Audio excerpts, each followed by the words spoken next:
So here I'm just going to give you a few tips on horses when it comes to sheath cleaning. This is Mr. Tay and it's time for his sheath cleaning. I'm putting on some rubber gloves, which is much better than using your bare hands. You don't get anything under your nails that way, and I wear a pair that fit quite snugly. And I'm using a product called Excalibur for sheath cleaning. There are other ones out there and more natural products out there that you can look into and try. And I make sure I get more than enough on my glove to make things comfortable for him.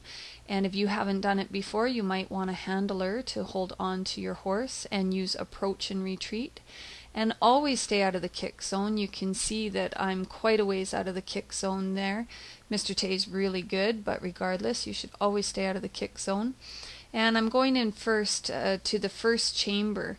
And there's 2 chambers in there when you get in there and start cleaning. And the first chamber usually has a lot of dirt and debris, and that's the main chamber that needs cleaned. And also right at the end of the penis they'll get smegma buildup, which is called a bean, that can build up in the end of the penis, and it becomes very uncomfortable for them and even difficult for them to pee. So it's important to get that out, and that's what I'm doing right now. And I'm just taking it out in little pieces there and trying to make him as comfortable as possible. And again, use approach and retreat if your horse isn't comfortable.